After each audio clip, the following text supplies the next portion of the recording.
Not invited? What do you mean I'm not invited? That's my corn out there. You guys are guests in my corn. Ray. No, wait. I have done everything I've been asked to do. I didn't understand it, but I've done it. And I haven't once asked what's in it for me. What are you saying, Ray? I'm saying, what's in it for me? Is that why you did this? For you?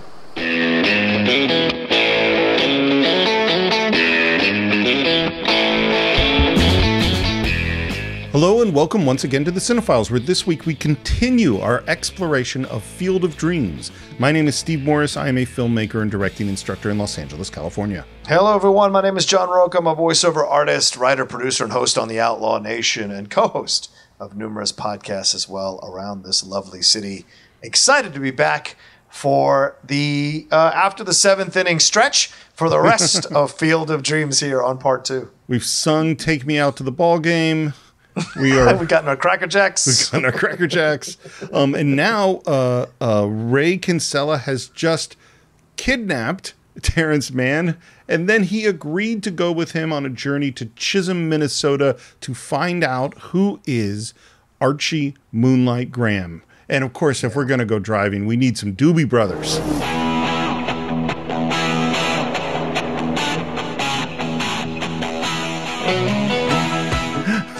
Music playing. And he calls up his wife and says, I'm with Terrence Mann. And she goes, oh my God, you kidnapped him. And he's like, no, it's all fine. I'll explain later, and ask her, how are things? And she says, there's a pause. And she says, fine. And then we cut to her looking upset. And this is perfect directing. The camera pushes back her. And there we see her brother, Timothy Busfield, in a suit with a bunch of other guys with suits. Why didn't you tell him? And we know what this is about. Annie, you got no choice in the matter. Again, it's simple, it's fast, and we totally understand what's going on. Yeah. We are now in Chisholm, Minnesota, which is actually shot in Galena, Illinois, which I think is where U.S. Grant is from. Oh. And the reason they shot here was because it's right across the Mississippi River from Dubuque, which is where they did a lot of the other shooting. And the first thing they do is they look in the phone booth, in the phone book. There's no Archie Graham, no Moonlight, no nothing. And then we head into a newspaper office. Yeah. Excuse me, maybe you can help us. We're looking for an ex-baseball player named Archibald Graham. Oh, you mean Doc Graham? No, I think his nickname was Moonlight. Well, that's Dr. Graham. Dr. Graham. And they ask where we can find him. And she says, well, he's been dead for 14 years. Yeah. So here is what I always, I knew this before, and I have always forget. There really is an Archibald Moonlight Graham. Yes, there is. And the way this all happened is just so, he really did play one inning in Major League Baseball. He really never got to bat. And the way this whole thing happened, and he really was a doctor in Chisholm, Minnesota, is that W.B. Kinsella, who wrote Shoeless Joe, was just paging through the baseball encyclopedia as you do, and he found that name and that record, and he went, that's really interesting. Yeah. And so what did he said? He and his wife said, let's go to Chisholm, Minnesota and find out about him. Oh, wow. And he actually died in the mid-'60s, but they did exactly what our characters do, which is that they went to the newspaper office and they read the obituaries, and then they started interviewing people and asking them questions about Doc Graham. Wow. It's just so weird, this book. Yeah. Like he comes up with the idea of bringing back Shoeless Joe and building a baseball diamond in Iowa, kidnapping J.D. Salinger, and then just brings in this random guy from Minnesota. What are you working out, Kinsella? What are you working out when you're Seriously. doing this book? Here's the thought that Phil Robinson had, is that he went, so there really was a Doc Graham, and probably that Doc Graham went to the movies. Yes. And Doc Graham probably saw Burt Lancaster, having no idea that someday after he died, Burt Lancaster is going to play him. It's just so bizarre. You know what's funny? It came out later that he was actually had this at a party and was asked this question. And he said that he rather wanted Kirk Douglas to play him rather than. That's hilarious. And we hear through his obituary that he was this great guy who helped out all the kids and was just a pillar of the community. Yeah. And the woman that is reading this, the obituary, the newspaper woman, is a woman named Anne Seymour. And Anne Seymour is a 7th generation actor. Wow. That her family was acting in the 1700s in Ireland. Wow. Jesus. 7 generations of people working in the theater. She was in movies, and she was really a Broadway star. James Earl Jones's first gig on Broadway was in Sunrise at Campobello, which is the play about the Roosevelts. Yeah. He had one line. That line was delivered to Anne Seymour, who was playing Eleanor Roosevelt. His line was, "Mrs. Roosevelt, dinner is served." So here, now he's the star, and she's playing the supporting part. I just think that's so cool. And the moment, and it makes this next moment, which is one of the smallest and my favorite moments in the movie. Yeah. Which is that she reads the obituary, and he says, You wrote that. The day he died. I see. You're a good writer. and she says, while patting him on the arm, So are you. That's such a great little moment. it's so great, and it's so simple and small, and because and he gives her a little look, and it's just all of this, like, oh, she recognized him Right. the moment that he walked in, and but had so much class to not bring up that you're J.D. Salinger, you're the great missing Right. writer, that's just amazing. And another thing, Steve, if you want to add another layer to this, maybe this is her talking to him, and what if he says, "You're a great actress, so are you," the pat on the arm. That's what I think too. Right? Yeah, yeah. That's So it works on so many levels. Yeah, it's so great. But they're, of course, disappointed. They're like, well, what are we doing here? What this doesn't make any sense. It sounds like he was a wonderful man. And I love that Terrence Mann says half the towns in America have a Doc Graham. What makes this one so special? We have to travel halfway across the country to find him 16 years after he died. There's got to be more. And then we get in this montage where Terrence Mann is interviewing all these people about Doc Graham. Mm-hmm. What I really like is I think that what you see, definitely a show don't tell thing, is that you see who Terrence Mann, the writer, was. Do you know what I mean? Yeah. Like, he knew how to do, this was part of his writing process. Whatever it was that he wrote was meeting people and getting to know people so he could incorporate them in his work. Yeah. The last guy he talks to is great. They're sitting at a bar, and the guy is talking about Archie Graham's wife, Alicia. She always wore blue. The shopkeepers in town would stock blue hats because they knew if Doc walked by, he'd buy one. When they cleaned out his office, they found boxes of blue hats that he never got around to give her. And then this guy he's interviewing says, I bet you didn't know that. No, it didn't. Mm-hmm. And there's something so lovely about the moment. Mm-hmm. Just a small thing, which is that Phil goes up to that actor and he says, I just love how you did that. The guy who told the story. Mm-hmm. You told it so simply. You didn't put anything on it. I just loved how simple that was. And the actor said, oh, you like that? It took me a lot of work to get it that simple. Wow. Wow. Isn't that a good line? It is a line. That's a good line. Yeah. And the way he delivers it. And this is listen, and I want to say this too, as we're into part 2. This is the joy of the film. They go to the heartland. Yeah. And you see these people and how they really loved this man and how they really love their town and their city, and they take pride. Yeah, that the lady who writes the obituary, she's not Terrence Mann. She's not world known for writing an incredible book, but she's a phenomenal writer. And within her town, within her section of the world, she's probably very well known as an incredible writer, as a great writer. And some people don't want to go and have all that fame and have all that success in that version. They'd rather have a small amount of success in their particular town, their particular life.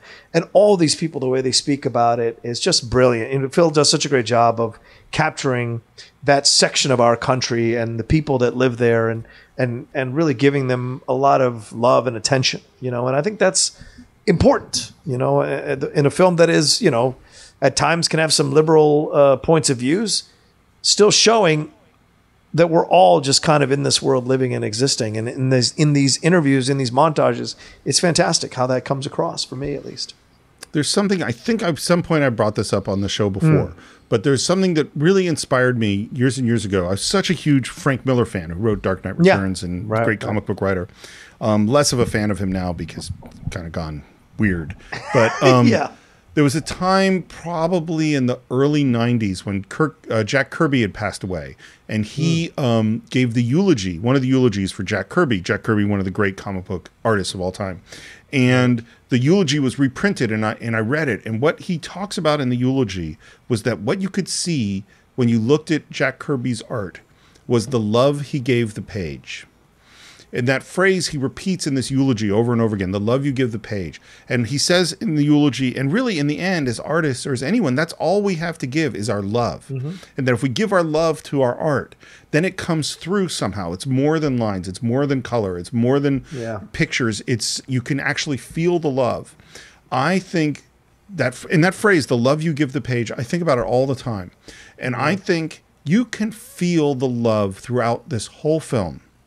And you can, it's built so much on love. It's built on the love of Annie for Ray. It's built on the love for baseball. It's built on the love for the farm, for the Midwest. It's built on the love that we have for Doc Graham, the love they have for Terrence Mann's writing. Like, so much of this movie is an exploration of things that are deep love. And even this guy telling the story about Doc Graham and the Blue Hats, that's a story about love. Yeah. You know? Yeah. We also hear that he always carried an umbrella. This is Doc Graham, that he wore an overcoat. He had white hair. And he said, when people ask him, why do you always carry an umbrella? And he says, it's to beat away his lady admirers, which I love. And we're back at the motel. James Earl Jones is sort of reviewing what they've learned. And it's like, well, there's no scandals about this guy. There's no skeletons at the closet. And he goes, well, you sound disappointed. He's like, well, Shoeless Joe had a problem that he needed you to solve. This guy doesn't need anything. And then we find out, which again is not in the book, that Terrence Mann is missing, and that his dad is looking for him because he just disappeared. It's like, oh no, I gotta call my dad. And so Ray, in order to give him some space, says, well, I'll go take a walk. And I love the last moment where he's picking up the phone to call and just bursts out laughing, like, what am I going to tell him? And Kevin Costner's walking through Chisholm, Minnesota, and slowly but surely begins to realize that something looks wrong. We see a movie marquee that's playing The Godfather. We see, and it says one of the year's best. Yeah, one of the year's best. We see cars and license plates and re-elect Richard Nixon. And on the car, he looks at the license plate and he scrapes off the little registration tag, and it says 1972. And then the music hits, and we realize something mystical is happening. It's such a strange movie because it doesn't follow traditional structure at all. Like, there is a guy on a journey, but he doesn't know what the journey is. He doesn't know where he's going or what he's trying to do. And there are these things that happen that just happen, and we don't know why they happen. It's very, very odd. But then we hear the footsteps, and we see a silhouette, and there is, we know, Doc Graham. Burt Lancaster. I can't tell you, because I think this is his last. Is this his last film? I think this is his last film. A couple small roles after this. I looked it up. This is the last. Yeah, this is kind of like the last thing we know him from. But like, he brings such a lived-in weight to the role and a twinkle in his eye to the whole performance. And Burt Lancaster has always had one of those recognizable voices in classic cinema.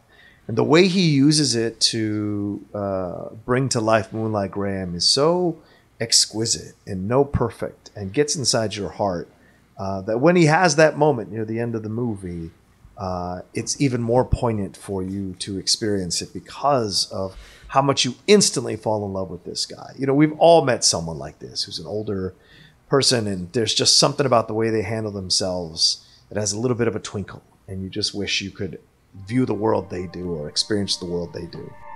Are you Moonlight Graham? No one's called me Moonlight Graham in 50 years. Almost every moment that Burt Lancaster is on screen, I have a tear in my eye. Yeah. There's something so moving, and he has such a deft touch with this character. It's so gentle. It's so soft. He's so secure in who he is. And again, so loving. He's such a loving person. You know, I couldn't sleep tonight. Usually I sleep like a baby. I told Alicia I was going to take a walk. Do you mind if I join you? I mean, I'd like to talk to you. Let's walk over to my office. And they go over to his office. This, by the way, was shot in a high school principal's office that they redressed to look, because they wanted that sort of older institutional look. Yeah. And they redressed it to make it look like a doctor's office. And I love this little thing. The set dressers purposely spilled a little bit of rubbing alcohol on the set because they wanted it to smell like a doctor's office. I think that's great.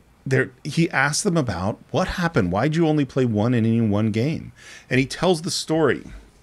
It was the last game of the season, and on the last inning, they said right field, and he grabbed his glove and he ran out on the field. Did you get to make a play? I never hit the ball out of the infield. And he knew he was going to get sent back down, and he couldn't stand another year in the minors, so he hung it up. So what was that like? It was like having this close to your dreams, and then watch them brush past you like a stranger in a crowd. Apparently, Burt Lancaster was really struggling with his lines at this point. Like, his memory wasn't so great, and they started to go, oh, he's not going to get it. You know, like, we're going to be in trouble.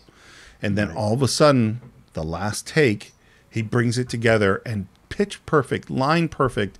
And Phil says this was the quietest he had ever seen on a movie set in his life. Like, and I've been on sets like this where suddenly everyone knows something special is happening. You know, we just don't recognize the most significant moments of our lives while they're happening. Back then I thought, well, there'll be other days. I didn't realize that was the only day. You know, I was watching this today, or I'm watching the other day, Steve, and it occurred to me as I was thinking about us recording today, the seventh seal, what I'd said in the seventh seal, right? This knight seeks what he thinks are the answers from God, what he wants them. And I said, he's so busy searching for those answers that he doesn't look around and see what he actually has in his life, that those are the answers. And I think this is Burt Reynolds kind of saying the same thing, or the character kind of saying the same, Burt Lancaster, rather, kind of saying the same thing. This idea, you think there'll be other days, you think you'll have, when in fact that was the only day. And you're so busy thinking about that it'll happen at some point that you forget that it might not happen at all because you're so young and you think, oh, totally. But in reality, it might not ever happen. And he cherishes what else he did afterwards. And I do want to say one last thing. He mentions John McGraw. I pointed his bony finger at him.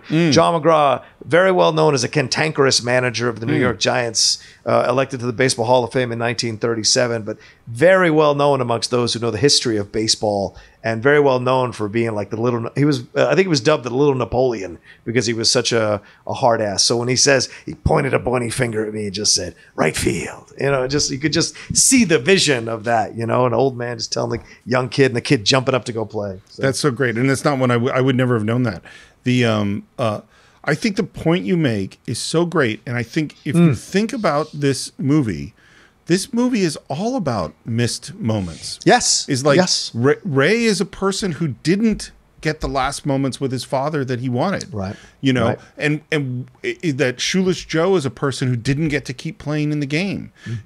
Terrence Mann is a person who's pulled himself out of society. Right. And didn't get to play that game in Ebbets Field because they tore it down, that he said in that interview. And that what is the moment of, I'm jumping ahead of it, but it's so important. Is this heaven? Heaven is a place where all your dreams come true. And he looks over and sees his family. Maybe it is heaven. Yeah. That is him recognizing that he's in the moment. Yes. Yes. And so I think that this idea resonates throughout the whole film, and it's part of what makes it so moving. And now, Ray Kinsella, I want to ask you a question. What's so interesting about a half an inning that would make you come all the way from Iowa to talk to me about it 50 years after it happened? And Ray thinks he's figured it out. I think it's to ask you if you could do anything you wanted, if you could have a wish. And are you the kind of a man who could grant me that wish? I don't know. I'm just asking. I don't think Kevin Costner is one of the great actors in history. Okay. He has a narrow range. Yep. Okay. Like he has I think he's great I always, we've played the game sort of what modern actors are like older actors. And, we said, Tom Hanks is kind of the Jimmy Stewart or, other people. I think Kevin Costner is kind of the Gary Cooper. Is that he's very American and very simple and honest. There's an honesty about Yeah. About what he's doing. You know what a more complimentary one might even be? Maybe even Henry Fonda. Ooh, I think you're stretching with Henry. I'll go with Gary, though. Okay. I'll accept Cooper. But when he's... I think because Fonda's transcendental, and Fonda is true. a damn good actor. Yeah. That's why I kind of feel the same way. Yeah. The moment at which he says, I don't know, I'm just asking, and he's got that smile on his face, is such a beautiful acting moment. Well, you know, I never got to bat in the major leagues. I'd have liked to have that chance, just once. To stare down a big league pitcher. To stare him down, and just as he goes into his windup, wink. Make him think you know something he doesn't. And then the next piece is just, it's pure poetry. Chance to squint at a sky so blue that it hurts your eyes just to look at it. To feel the tingle in your arm as you connect with the ball. To run the bases, stretch a double into a triple, and flop face first into third. Wrap your arms around the bag. It's very reminiscent of what Shoeless Joe Jackson says when he first shows up, right? The smell in your nose, the feel of the grass on your feet, that kind of stuff. You know, there's like, once again, baseball is a religious experience for a lot of these people that play it. It is so, just the way he speaks about it is so, you know, just to wrap your arms around that base. You know, all of that is just so visually striking, but oh so emotionally effective. You know. And tactile. It's it's like you feel the touch of all of it. Oh yeah. Yeah, it's really, really beautiful. And Ray says, yeah, I think I can give that to you. I got a place you can go. And there's a moment, and then Burt Lancaster looks up at the clock and he says, This is my most special place in all the world, Ray. Once a place touches you like this, the wind never blows so cold again.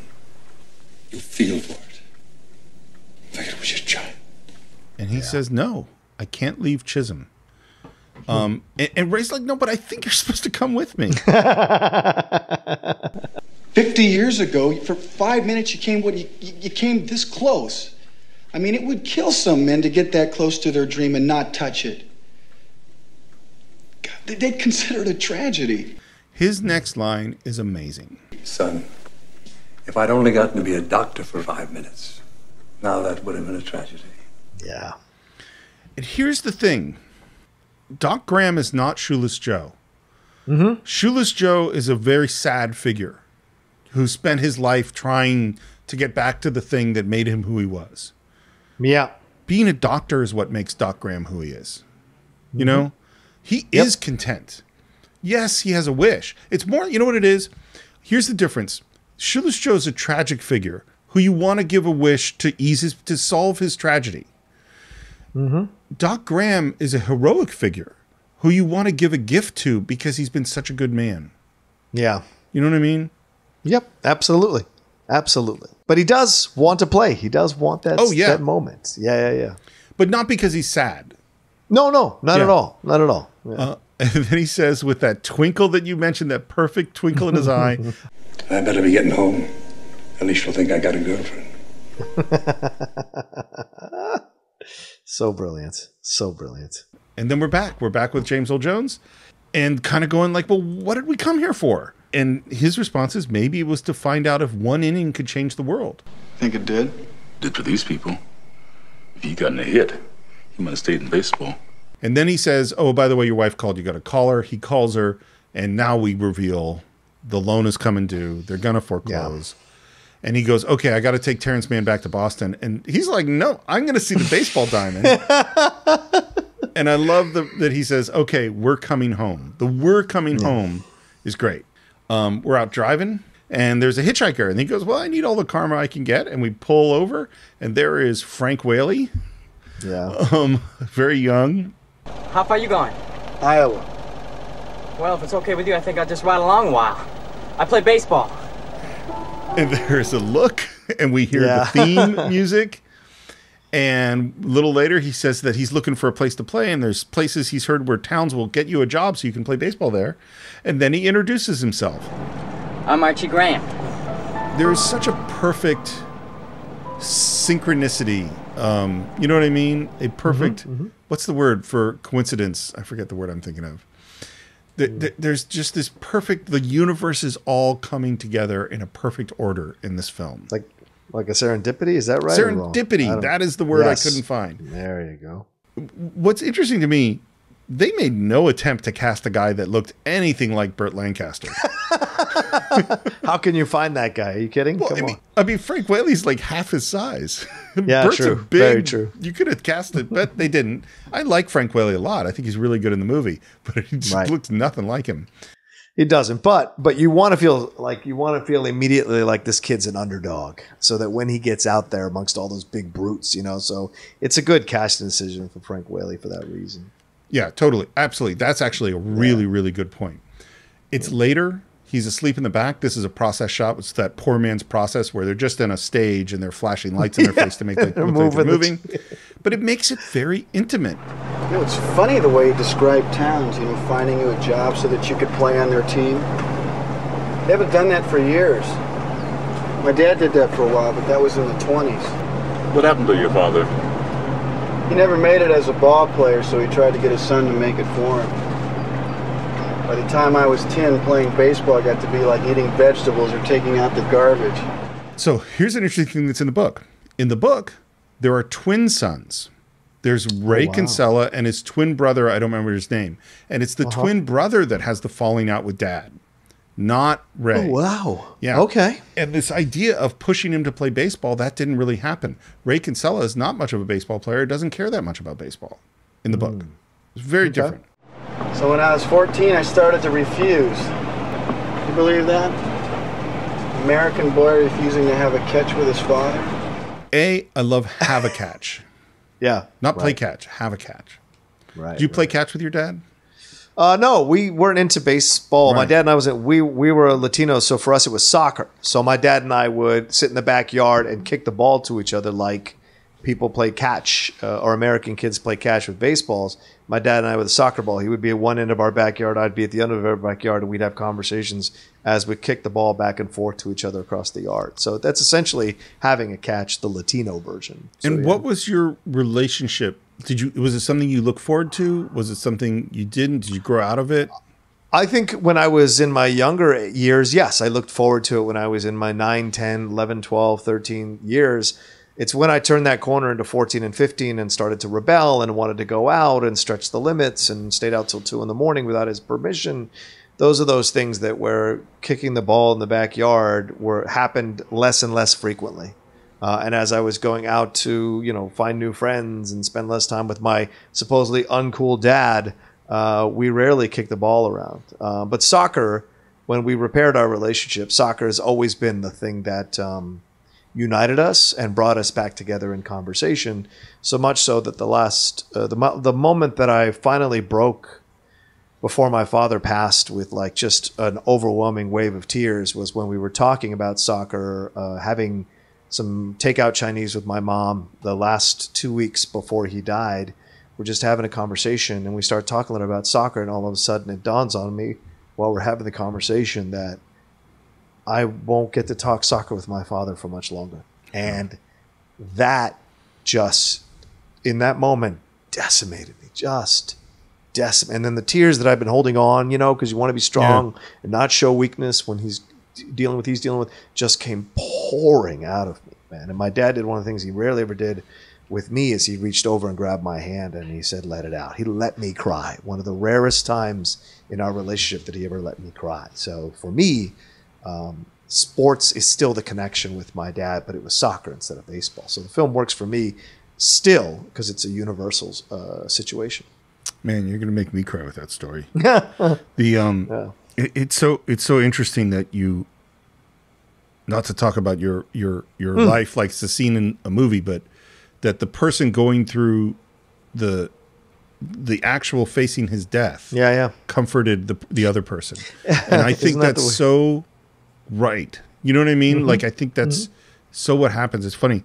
I wish I knew the facts of what I'm about to tell you. Catch was like a big, painful thing for me growing up. Okay. Is that in my mind as a kid, I continually asked my dad, hey, Dad, let's play catch. And he continually said no. And in my mind, this was, months and months. And he would say no and tomorrow and not do it. Right. And I in my mind, we didn't play catch very much at all when I was a kid. Maybe when I was a really little kid. And that's why I go like, I wonder how much I did ask him, and I wonder how many times we did play catch. Yeah. But my dad worked really, really hard. He worked 5 days a week in San Francisco. He generally came home around 7. Saturdays he worked like a half day, and then on Sundays it was do the gardening and pull the weeds and repair things around the house. And he was tired.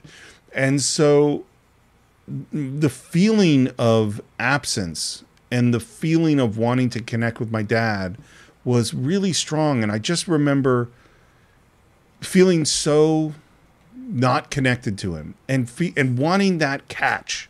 I just wanted to play catch with my dad. You know what I mean? And what's weird too that happens, and I think this is what they're talking about in the movie, is by the time you're hitting puberty, you know, and you're becoming a teenager and heading towards becoming a man, you actually don't want that thing anymore. Yeah. You know? Right. And it was funny. I realized there were times later when my dad was trying to connect to me that I didn't really want to connect to him. And so as a child, I'd spent all this time wanting to connect with this person who I felt was absent some of the time. And then later wanting to go my own way, you know, and it's so, and this is why these father-son stories are just so profound. And why I'll cry when I hear Cats in the Cradle, you know, it's that this is just so true for so many of us. And we get this moment. Why 14? That's when I read The Boat Rocker by Terrence Mann. Oh, God. Never played catch with him again. You see, that's the kind of crap people always try to lay on me. It's not my fault you wouldn't play catch with your father. I love it's such a beautiful moment broken by the perfect amount of humor in that section. He's just like, oh, here we go. You know, people have been blaming me for this. It's not my fault you didn't play catch with your dad. Yeah. And Costner has a great reaction. He's like, I know. Calm down. Yeah. I'm not saying it's your fault. It's really funny. And then he says that at 17, he went to pack his things and went away, said something awful to him and left. Yeah. And then he has which we've all had. I wanted to go back home and make it right, but I didn't know how. And then he says, made it back for the funeral though. Yeah. There's a lot there. But a lot of people have that, you know, a lot of people, because they don't have the emotional vocabulary, or maybe they don't have the strength, or like Archibald Graham, they think there'll be other days when they can make this. But this is that, Yes. Right? They can resolve that relationship. They think there'll be other days. And the truth is, you never know if there will be another day and if that other day will present itself. And like I just told you that story with my dad, that's the day that presented itself. And my dad and I had this incredible conversation afterwards where we apologized to each other for everything. And we were able to, you know, he was able to leave in peace and I was able to go on without him in peace because of that. But what Costner said, I made it back for the funeral, right? And it's terrible.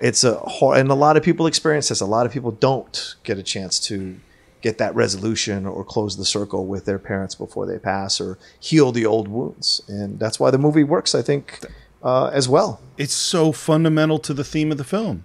It's all about healing. It's healing Shoeless Joe's wounds. It's healing, giving this thing to Doc Graham. It's healing Terrence Mann. And of course, it's this relationship with the father, which is just beautifully thread throughout the whole film. And a little later, he asked, you know, what was the awful thing you said? I said I could never respect a man whose hero was a criminal. Who was his hero? Shoeless Joe Jackson. You knew he wasn't a criminal. Then why did you say it? I was 17. Son of a bitch died before I could take it back. Before I could tell him. And we don't get to know, tell him what? Right. You know? Right. Exactly. And then he says he never met my wife. He never got to see his granddaughter. Yeah. And James Earl Jones says, this is your penance. And he goes, I know. I can't bring my father back. So the least you can do is bring back his hero. It's really beautiful. And of course, where are they right now? They're just pulling up to the farm. And there in the distance, through the haze, we see the field. Yep. We're at the back of the house. And this is just a quick story about production, which is that they'd never shot on the back of the house. And they're on their dinner break. And unions, as you know, are very big about when their break is. Time for the break. As they should be. Because, you know, particularly, you know, when your average day is a 12-hour day, you got to be pretty serious about when you take your breaks. And the electricians said, we're gonna go work on lighting that scene. And Phil goes, no, it's your dinner break. Take a break. He's like, they go, yeah, we're a little bit behind. We've never lit the backside of the farm before. We want to make sure it's right so you can be on schedule to shoot. Now that never happens. Yeah. You know? And here's what I was thinking about. There are few movies where the spirit on the set matches the film. Yeah. One of them we've talked about is Princess Bride.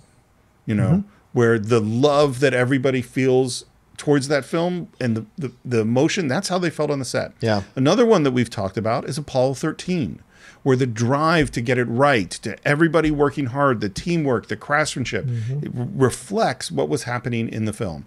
This is another one. Seems like there was so much good spirit on this film. This is Terrence Mann. Terry. Welcome. Thank you. Hi, Terry. And this young fella is Archie Graham. Archie? He's come to practice with the team. Yeah, well, he's going to be able to do a lot more than that. Because there are a whole bunch of other guys. And they walk up, and there's, you know, now 18 guys playing baseball. And James Earl Jones's reaction is amazing. Oh, my God. What? That shooter's Joe Jackson. Of course it is. I mean, you didn't believe me? I thought I did, but... Oh, my God. And this is the thing about his performance. I mean, we already talked about The Great White Hope. We talked about some of his other great performances. He's so gentle and warm and fun in this movie. It's a side of him we don't get to see. Terry, I'd like you to meet Shoeless Joe Jackson. Joe, Terry Mann. It's a pleasure meeting you. It's so great. He's such a good actor. Now we list a bunch of the famous players that are playing, and he says, and I love this line, he says, Ty Cobb wanted to play. None of us could stand a son of a bitch when we were alive, so we told him to stick it. There's that Ray Liotta laugh of his. Great. And and Ty Cobb was a complete and utter asshole. Total racist, total all this kind of stuff, and used to slide into bases spikes up, so he'd cut up people's feet so they wouldn't stand in front of the bases next time he slid in, you know, things of that nature. He was a complete and utter asshole. And sadly, that film that Tommy Lee Jones is in, Cobb, it's not that great of a film, unfortunately, but it's a decent attempt at least. I really wanted it to be great because that's the guy who directed, he did Bull Durham, and I forget the director's name now. Oh, John Sayles? No. Isn't that? John Sayles did 8 Men Out. So Ron Shelton, maybe? Ron Shelton, who did White Men Can't Jump and Tin Cup. And so I thought Cobb was going to be great, and it's not that great. Yeah. No, it's not. And now we get really the closest thing we get to a game. You know, we're seeing playing, and we're setting up this moment where Archie Graham gets his one at bat, and he winks at the pitcher, and the pitcher takes a shot at his head. And it takes another shot at his head. Hey, Ump, how about a warning? Sure. Watch out you don't get killed. And then in comes Shoeless Joe to give us some advice. He's like, okay, the first two were high and tight, so what do you think the next one will be? Either low and away or in my ear. He's not going to want to load the bases, so look for low and away. Right. But watch out for in your ear. And he throws the pitch, and he flies out, but scores the runner with an RBI. Yeah. I think that's a great choice because the obvious choice is he hits a home run, he does something amazing. The fact that he flies out but gets the RBI is great. Yeah, or hits that. He could have hit that triple, Steve, and hugged the base, and it would have been such a cop out. You're absolutely right. This is the better choice. Way better choice. So here's another story. Rod Dado, who's the USC baseball coach, who's coaching here. Yeah, and he's a famous coach, and Phil goes up to him and says, "Hey, did you ever play?" He's like, "Yeah, I played." He's like, "Well, were you good?" He's like, "Yeah, I was pretty good." "What'd you play?" He said, "I played shortstop." He goes, "Oh, yeah. Could you hit?" "Yeah, I'm a pretty good hitter." And Phil says, "Well, why didn't you ever play in the majors?" And he goes, "I did play in the majors." He played for, I forget which team it was, shortstop, for one game. And then he broke his back. Oh. And that ended his career. Wow. And Phil looks at him and says, "Oh, my God, you're Doc Graham." And Rod says, "Yeah." That's just amazing to me.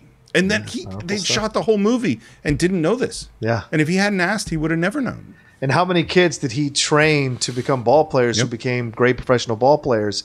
Maybe he would say the same thing. And now, if I had only got to be a coach for 5 minutes, Yes. that would have been a waste. Yes. Oh, great point. We cut to the stands and they're doing the wave. Here's the note I wrote. I love James Earl Jones in every single moment of this movie. Yeah. He's so good.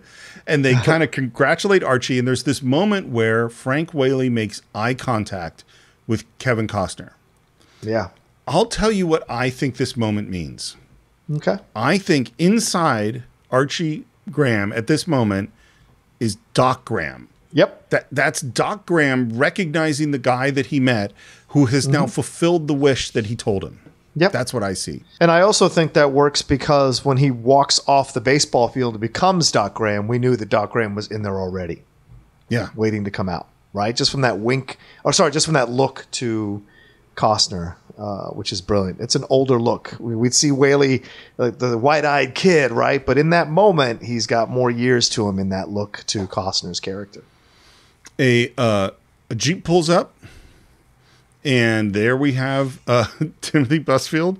And this moment is so great, which he doesn't see the players, so he walks right past home plate just as a pitcher pitches the ball, and it is so close to him. Hi. And this is all just real. This is not a special effect in any way. Yeah. They had a professional pitcher, I don't know who it was, pitching, and the ball was hollowed out, so it wasn't as heavy, but it would still hurt. And they just timed it out. And apparently, Tim Busfield was terrified. Yeah, of course. And he does it, has no reaction whatsoever to what goes on. And the players react.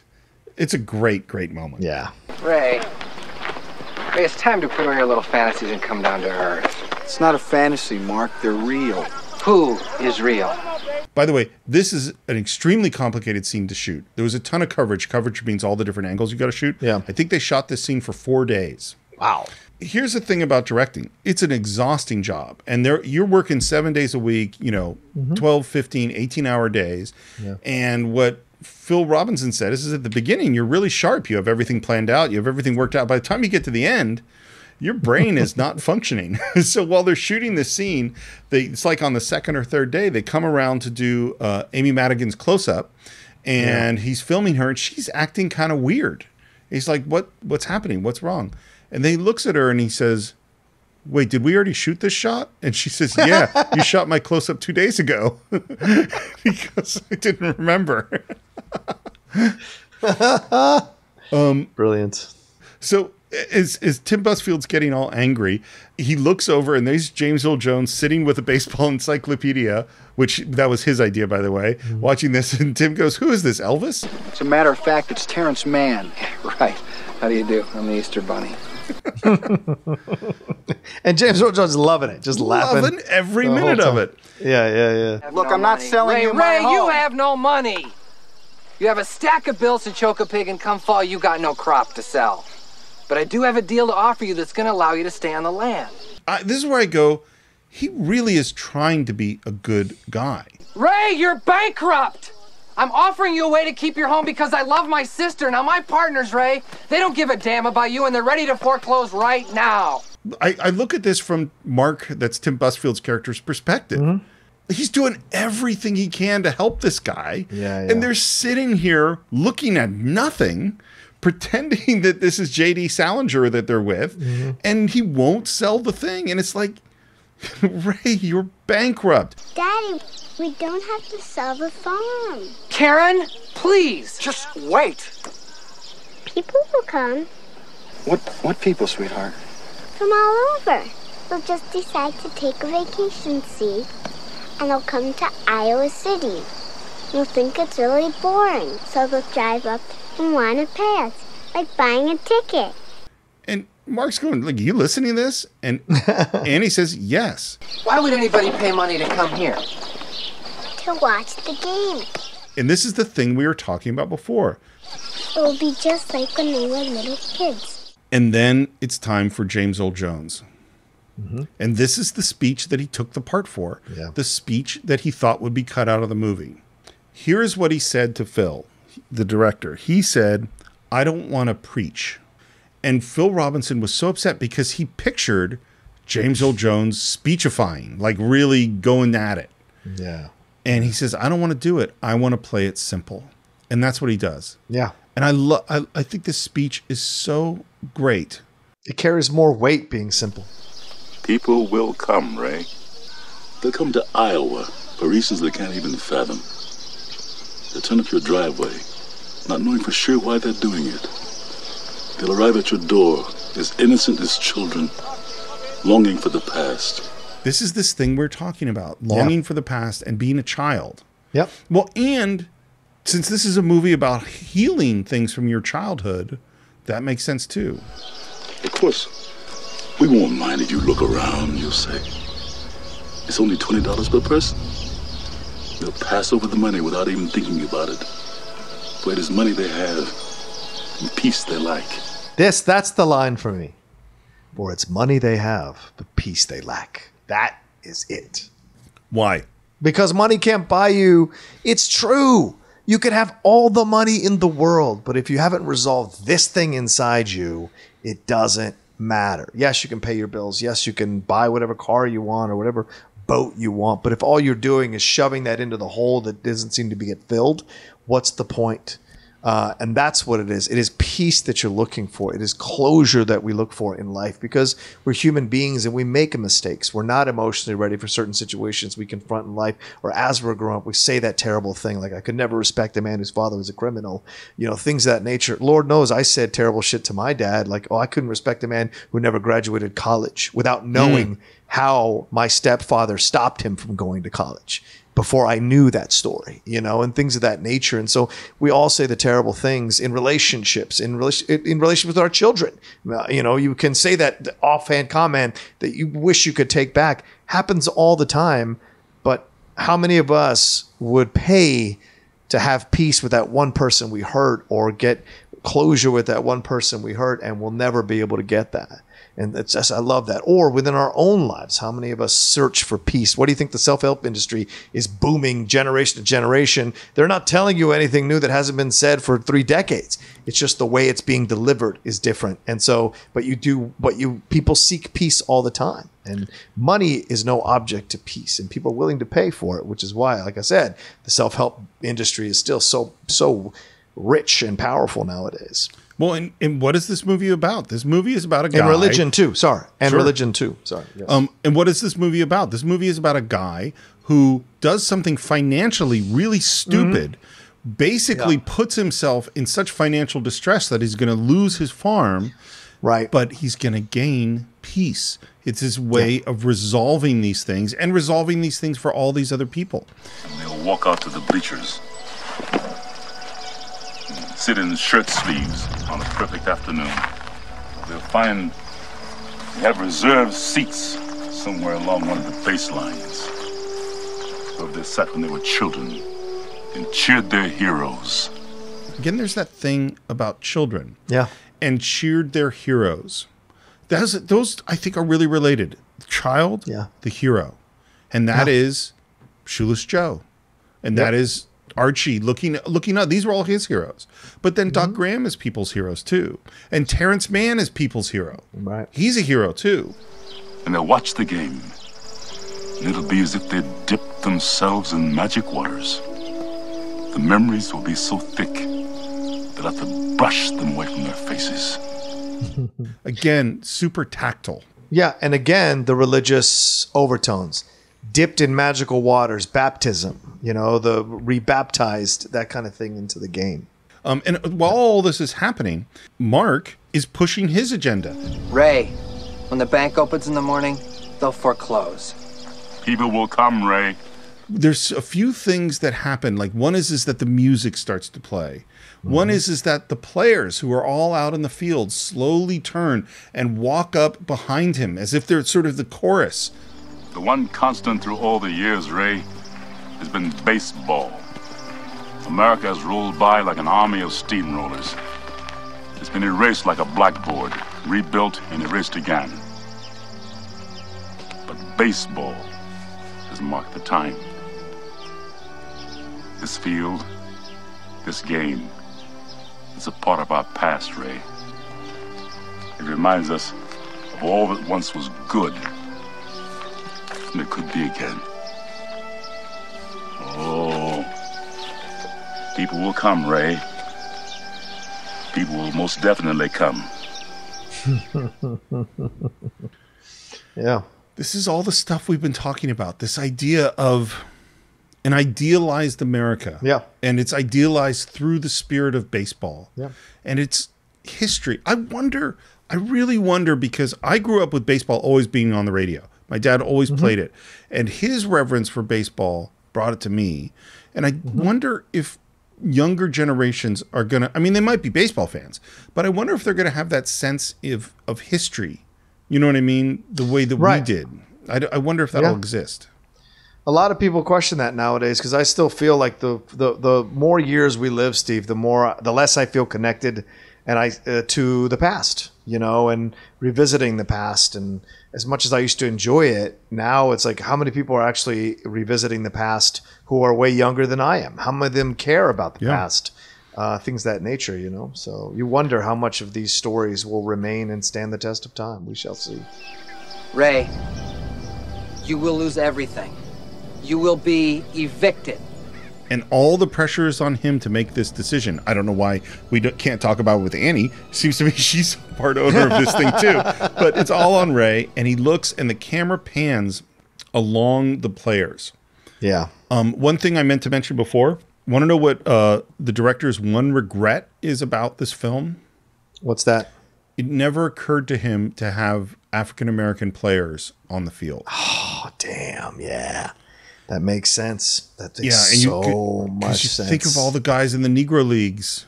Yep. And their dreams. They didn't get to play in the majors. Yeah, but then again, I think you'd have to add that element to the story. You couldn't just have Negro League ball players on the field without a connective tissue to somebody on the other side of it. You know what I'm saying? You'd have to make a moment for it.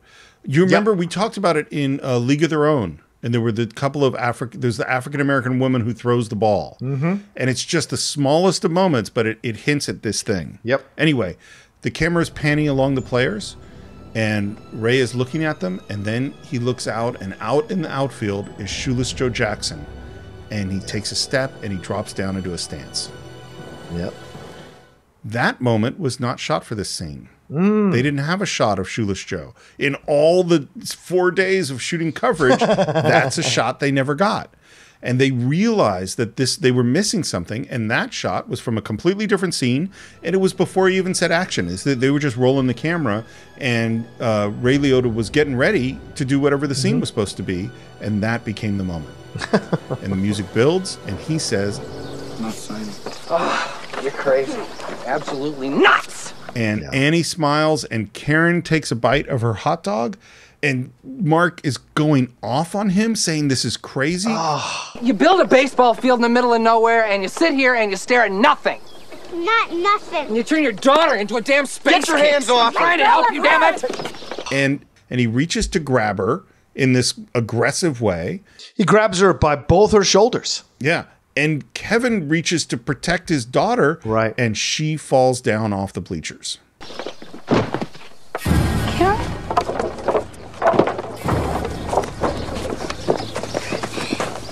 Is she all right? I don't know. Is she breathing? Should I get the car?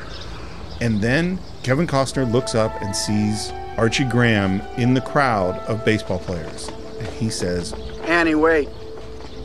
When we were watching this a few nights ago, Karen and I were watching it, and right around here she said, "Oh no, I just remembered what happens." And of course, this moment, God, it makes me cry so much. It's just such an amazing moment.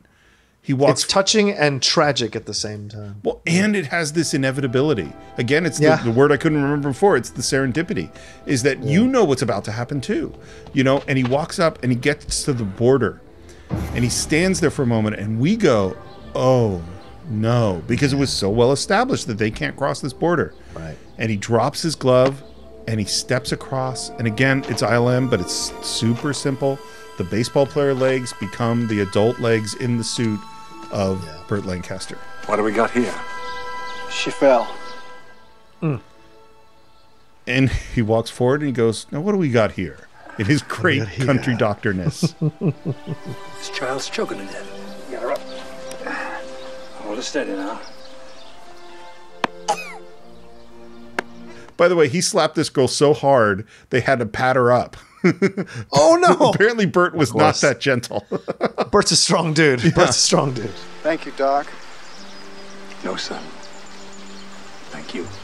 And then the realization hits Kevin Costner. And he says, Oh my God, you can't go back. You can't go back, can you? It's all right. I'm sorry. It's all right. What's so great to me about this moment is what defined his life. Right. His life was defined by choosing not to be a ball player and choosing to be a doctor. Right. And he's making that exact choice again. Also, and here's something you brought up earlier from my story with my dad. Here's the older man who is now going to heaven, comforting Kevin Costner, the younger man, in that moment. So, yeah. Well, and because, first of all, he was content before. Yes. You know, he was not an unhappy man. Right. And he just had his dream. He said what his dream was. Yeah. And he had it. And so he's like, it's all right. A couple things about Burt Lancaster on the set. So first of all, it's really hot. And he's wearing, of course, a wool coat and an overcoat, which is brutal. He's not a young guy. Yeah. Everyone was super respectful. James Earl Jones, by the way, had worked with him on Sesame Street. Burt had done the numbers and James had done the letters, which is funny. But still, really, I mean, this is the previous generation really honored him. Everyone called him Mr. Lancaster. Nobody called him Burt until finally one cameraman was like, hey, Burt, can you take a step to the left? He said, okay. And then everyone said, oh, we can call him Burt? And people started calling him Burt. And he's standing there and it's really hot and he wants a drink of water. So he looks over at Tim Busfield, who he thinks is an assistant, and says, hey, get me a drink of water. And Tim goes, okay. And he goes and he gets him a drink of water. And then he goes, hey, give me my chair. And so Tim goes, okay. And this goes on for several days where he's just treating Timothy Busfield like his assistant. And then we get to the moment where Tim Busfield has to act. And Bert looks at him and goes like, what are you doing? And he goes, oh, well, I'm actually not an assistant. I'm an actor. And Bert goes, oh, good for you. Go grab my chair.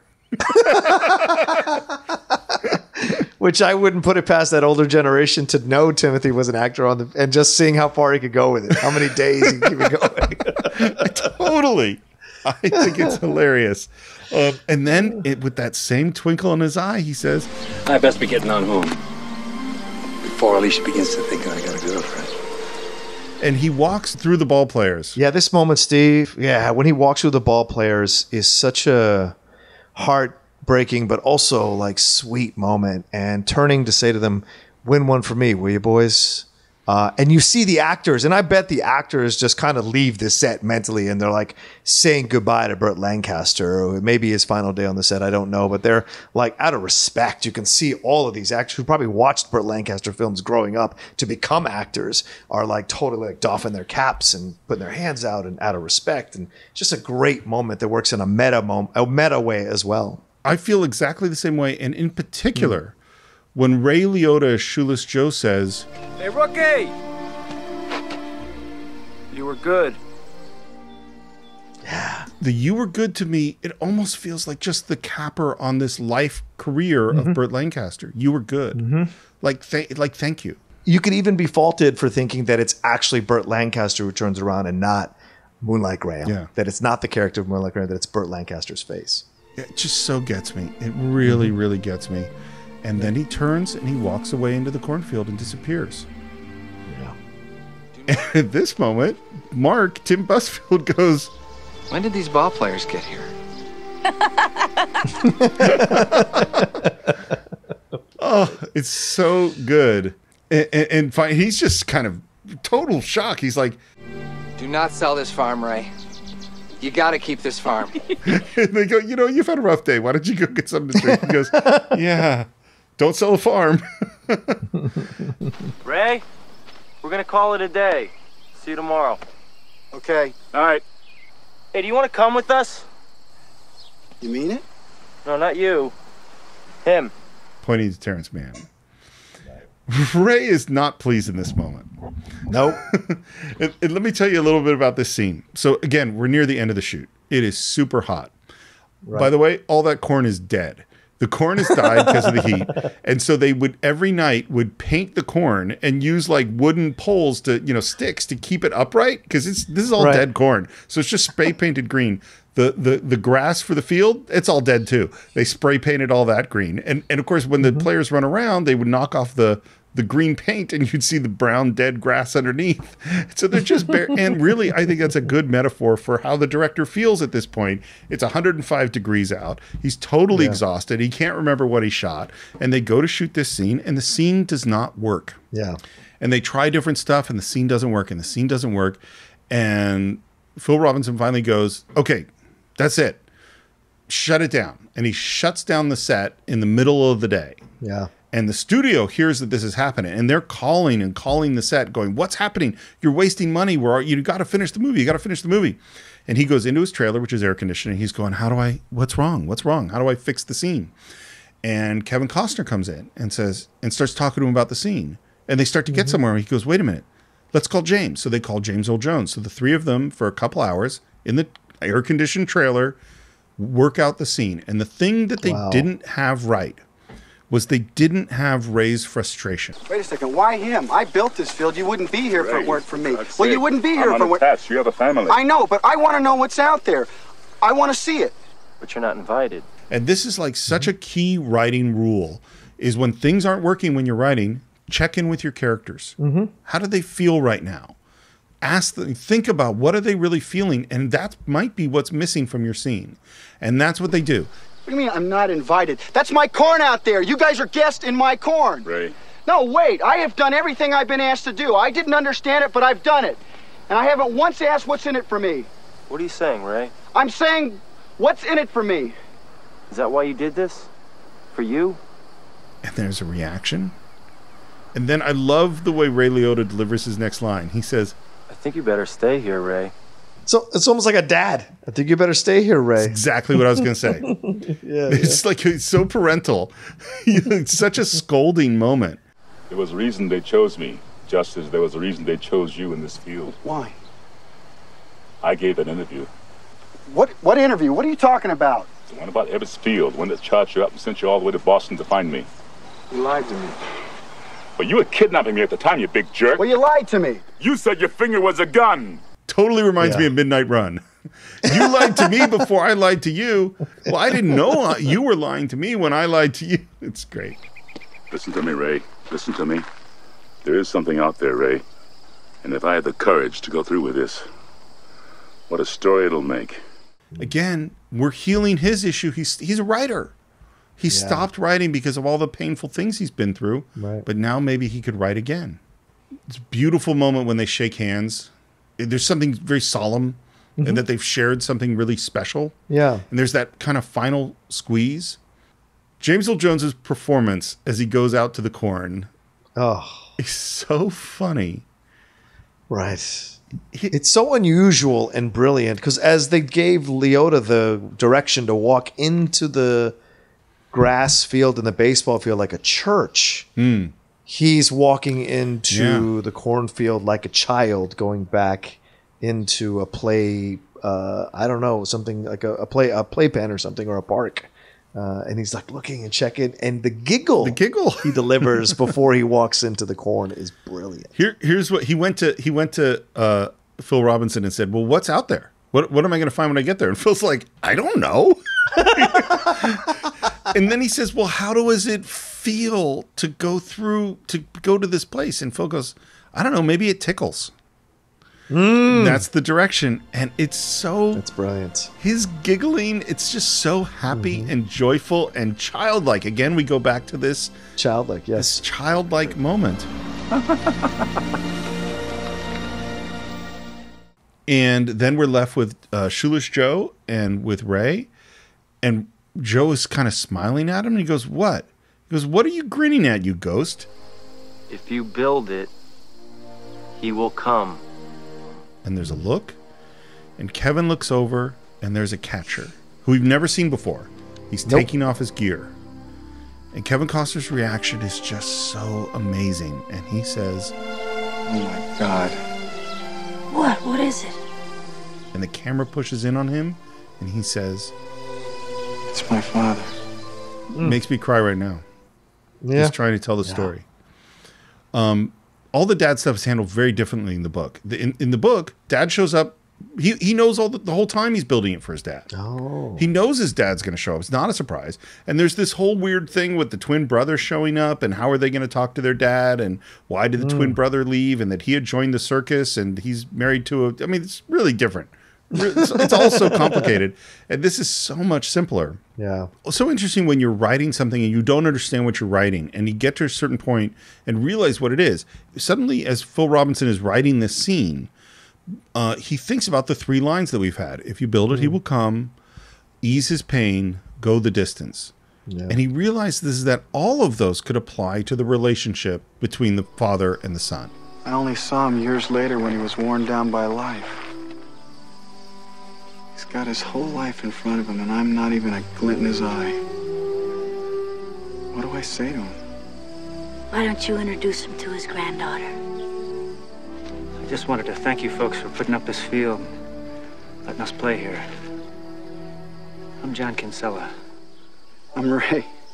And he starts to say his last name, but then he doesn't. And he says, this is my wife, Annie, and this is my daughter, Karen. Karen, this is my... And he doesn't finish the sentence. Yeah. Because Phil Robinson didn't want them to say it. He felt if they said it, it would break the moment. Yeah. And this sort of begs the question of, and this is what's so interesting is like, well, what, you know, the moment with Archie Graham where it was the look, and I said, I think that's the old Archie Graham seeing through this moment. What does John Kinsella at this moment know? Right. Does he remember his whole life? Does he not remember? Does he remember part of it? Right. I think he knows this is his son. I think we haven't seen him before, so he may very well have not been out there all day with the guys playing baseball. Right. Shoeless Joe, just like Shoeless Joe appeared out of nowhere, he could have appeared out of nowhere, and he's taking off his catcher's gear and he's looking around. Because even when he takes it off, he just kind of looks around as if he's there for the first time and he's taking it all in. And I think slowly but surely things are starting to dawn on him the more time he spends on this baseball field. So he comes over and he thanks them, building this for us to play on, blah, blah, blah. And he tries to answer him. But even in that moment when he almost says he's his dad, John gives him a look like, are you going to say it? Because I'm not going to say it. Are you going to say it? This is your daughter to introduce to me. You say it. I won't say it. And again, he says, and I like that. And he says, this is John. He doesn't say it's his dad. This is John. Well, and this is the thing of like, Doc Graham said, you never know you're in one of those moments until it's too late, until you pass the moment. Right. Well, Ray right now knows he is in this moment. Yep. You know what I mean? Like this is the moment where he has to do what he has to do. And at this moment, he doesn't know what to do. Yeah. You know? True. By the way, Dwyer Brown is the name of the actor who played John Kinsella. His dad had died suddenly 1 month before they shot this. Oh my God. Yeah. Wow. Yeah. And again, you know, we talked about Annie who says, when Shoeless Joe shows up, like, I'm going to make coffee. You go out yourself. At this moment, she says, well, I'm going to let you two talk. Yeah. Man, what a great character she is. That she knows enough to move away. Yep. And we are back in Magic Hour. Again, Magic Hour doesn't last an hour. This took a while to shoot. Can I ask you something? And he, again, asks exactly what Shoeless Joe asked. Is this heaven? It's Iowa. But then the scene goes a little farther. Is there a heaven? And Dwyer's performance in this is so great. He says, oh, yeah. It's the place dreams come true. And Ray turns and sees his wife and his daughter sitting on the porch. And the storytelling's perfect because we know what he's about to say. You know, we understand. The lesson of the movie is so perfectly taught in this moment. And he turns back and he says, maybe this is heaven. And there's again an awkward moment. Good night, Ray. And at this moment, I know that I'm certain that he knows that this is his son. Yeah. Yes. And they shake hands and they hold the handshake a little bit too long. And you're going, and there's so much because you're going to talk to him. Say something. You have to say something.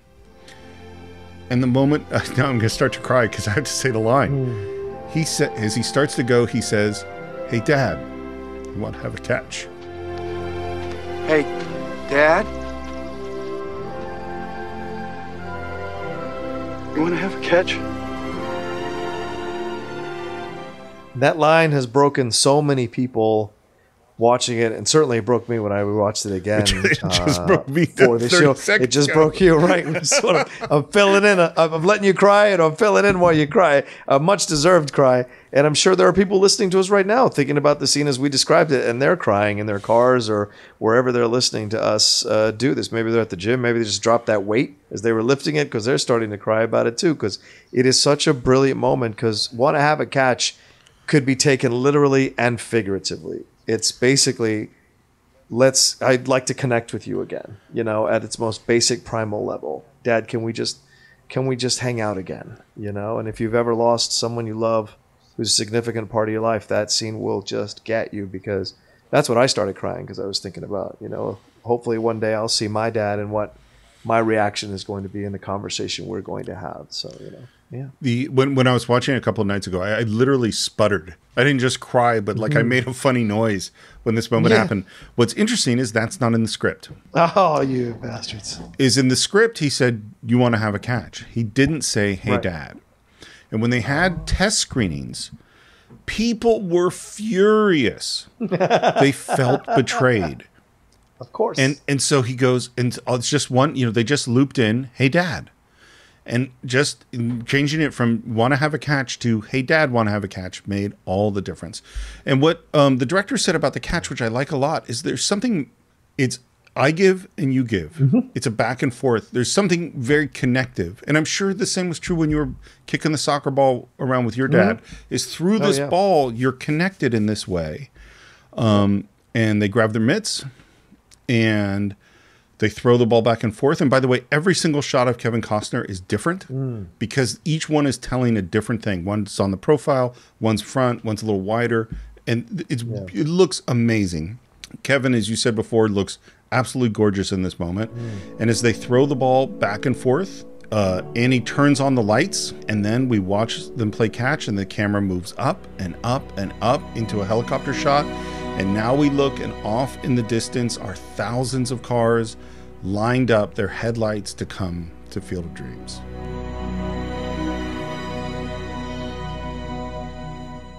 This was, by the way, tremendous logistics. This was announced at the Chamber of Commerce. They needed everybody's car in the area. That there were about 1,300 or 1,400 cars lined up for this shot. It took all night to set up. They're running out of light when they finally shoot it. They did 3 takes. On take 1, as the camera goes up, and it's going to see the sky, and you want to get a little of the blue sky, the camera operator has to open up the iris so it becomes a little brighter to catch the sky. On take 1, they're looking at the dailies, and as the camera pulls up, it fades to black because he turned the iris the wrong way. Instead of opening it up to get more light, he closed it down so it went dark. And they go, oh my God, did he make this mistake on all 3 shots?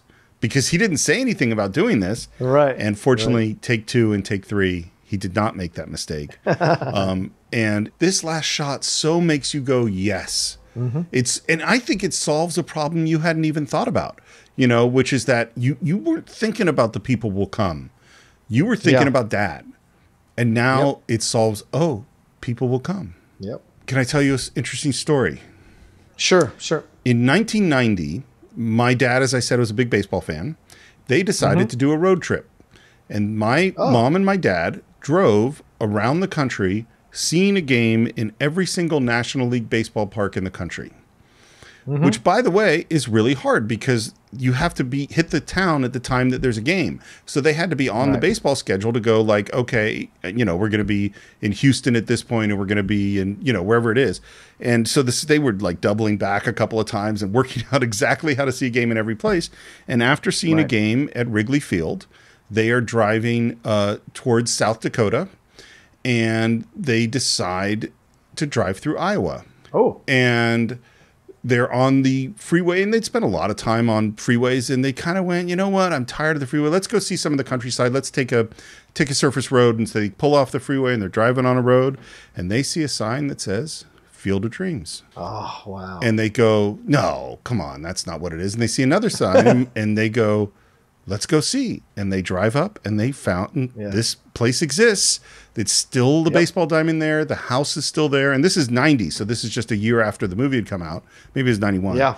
And my dad swore, and my mom swore, this was never part of the plan. I don't know if I believe my dad. Like, this could be a sneaky thing that he might have planned, but they say they just got off the freeway. Just picked a random spot, and they just randomly saw the sign. So people will come, John. People will come. And they're still coming. And the Yankees and the White Sox recently played an actual game on that field. Oh, really? Either last year or in 2018. Wow. Yeah, as a 25th anniversary or whatever, remembrance or 30th anniversary. I can't remember. Yeah, 30th anniversary last year. Yeah, so they played it. Yeah. So we've reached the end of Field of Dreams. A couple of things about Post, very small. The first is that the whole time they were making this movie, it was called Shoeless Joe. It wasn't called Field of Dreams. In fact, one of the reasons Ray Liotta took the part was he's like, well, I'm the title character. Studio hated the title. It's like, you can't call it that.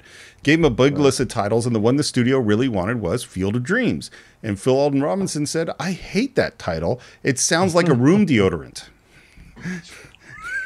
And so he calls up Bill Kinsella, who wrote the book, and doesn't tell him about the titles. He said, I think they're going to make us change the title. And he says, oh, that's fine. I hate the title Shoeless Joe. I never liked it. My publishers forced me to use that title. Wow. And he goes, well, what was your original title? And Kinsella says, Dreamfield.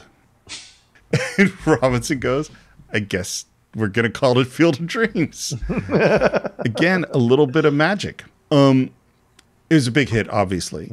It surprises me how few Oscar nominations it got. Yeah. It was nominated for Best Picture, Screenplay, and Music. That's it. And this, by the way, is the year of Driving Miss Daisy. Oh, yeah. Yeah. I mean, can you imagine Driving Miss Daisy over Field of Dreams? Yeah, I don't think we're doing that one, are we? Ever? No. I don't think we're doing that. No, I have no interest in it at all. I mean, it's not a bad movie. Yeah. It's not a great movie. Yeah, that's absolutely crazy. So, John, yeah, what are your final thoughts on Field of Dreams? Oh, man. How difficult is it to find words to describe what Steve Morris once called another film the perfect picture? I would call this film the perfect picture.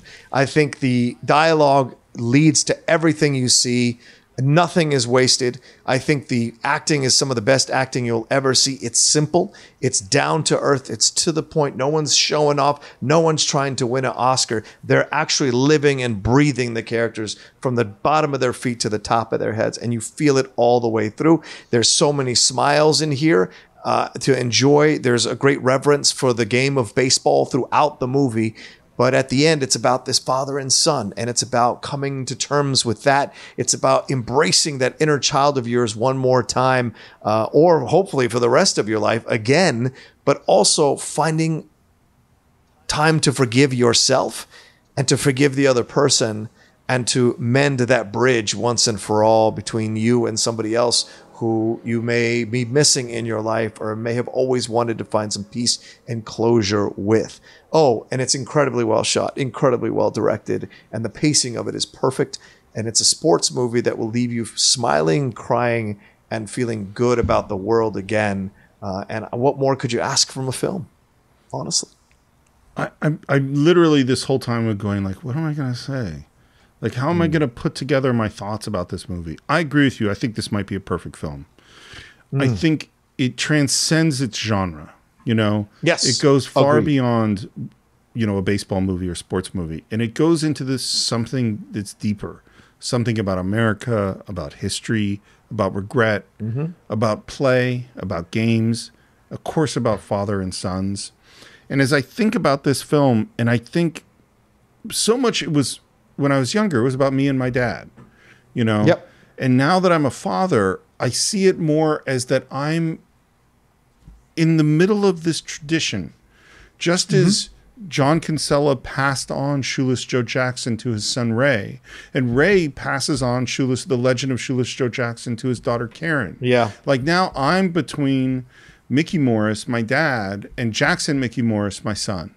And that there are things from me that are going to him that are my dad, you know, because I'm a lot like my dad. Right. And I also think about Archie Graham saying, you don't notice the moments when you're in them. Yeah. And it's interesting because as we're recording this, as we said at the beginning, you and I are both in our house, because there's this crazy virus going around the world.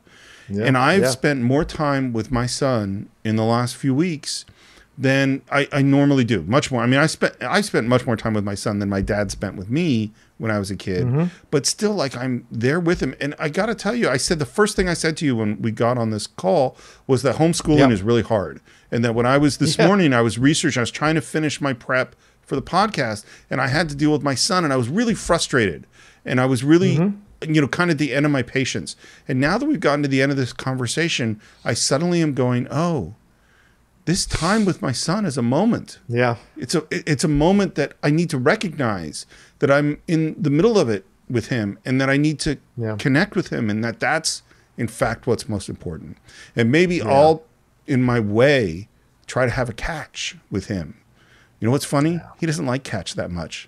I've tried a bunch, but I have to find the thing with him to connect with him because these moments don't go away. You have to find your own Field of Dreams with him. Well said. Well, on that note, I think that's what we think about Field of Dreams. Please share with us what you think about Field of Dreams. Share with us the stories with your mom or your dad, or the sports you played, or the legends you kept alive, or the childlike heroes that you want to revisit, or the regrets you want to go back and see. Visit us on our Facebook page.